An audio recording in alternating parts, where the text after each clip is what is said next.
Hi, I'm Sam's mum, Melissa, and also a trustee on the Footprints for Sam Trust, which is Sam's beautiful legacy. It's just been such a privilege to build a legacy in his name, as hard as it's been to have lost him. And also, very, very importantly, I'm Fred's wife. I always say in the 15 and a half months that he lived, his legacy will probably outlive the majority of people that might live 90 years. The key really is that Sam's legacy would fundamentally transform pediatric healthcare in this country was really where we set off, because, putting humanity and the family at the center of that healthcare is really the foundation. This year has been particularly hard for me. Sam would have been 10. Doing this legacy project and video, one realizes the impact that our little man has made.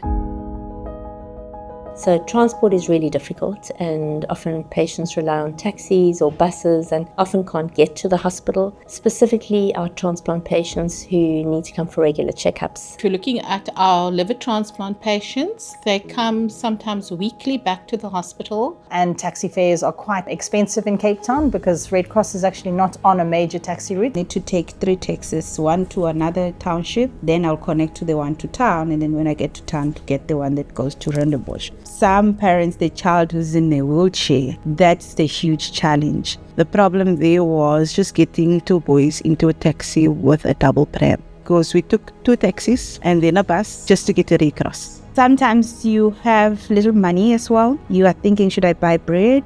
And we go to Red Cross, let me feed my child. And then you miss out on something that could have made a difference on a child on that day.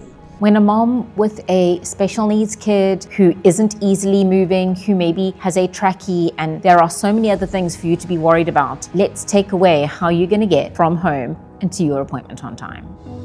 Sam's van has made that all different. Now we've got a designated service provider that can actually pick up these kids from their houses, bring them on time, get them back to school so they're not missing a whole day of school. Footprints for Sam just makes this journey just peaceful. It took off a bit of financial person worries about. And they've also got amazing drivers who are really compassionate. It's not a job for me. For me, it's a calling to work with this special kids. For me, I treat them as my own. That's been really, really special because we've got designated drivers who do the same routes and pick up the same kids. The kids get to know the driver and the driver becomes part of the healthcare system. Hambi and Sinabo, they've been amazing drivers. They helped us massively.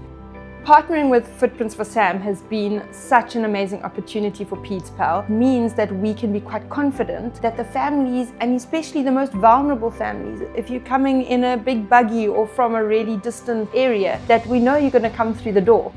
Melissa actually invited us to the Red Cross Hospital. We actually realized that there's so many people in need, not just that, but the transport of getting the patients there. The thought of a child not receiving the medical care that it requires, or the thought of a parent not being able to be with his or her child at a time when the child is sick, is really a horrible thought. So immediately we decided to get involved, and we donated the use of one of our vehicles.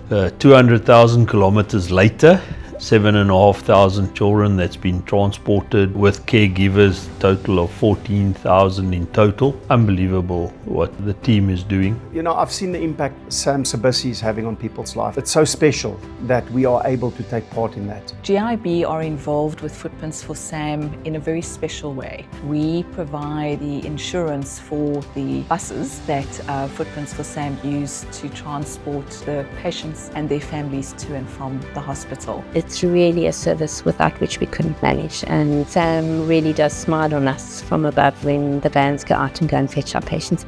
It'll be fantastic if one can replicate this in Johannesburg. Yesterday, in fact, as we were interviewing some patients and parents, the fact that they had to take 6 taxis to get to Rahima Musa, broke my heart. This opportunity now to be part of this next bus in Johannesburg, I think is a great opportunity for potential donors and sponsors. So make a contribution. This bus is going to be driving around Johannesburg for many years, affecting many, many people's lives. My dream is a fleet of vehicles across the country, Sam Sabisi's one and all. We have made a remarkable difference in Cape Town. Next stop, JOZI. Are you going to join us? Are you on board? Let's do this together. Let's make our dream a reality.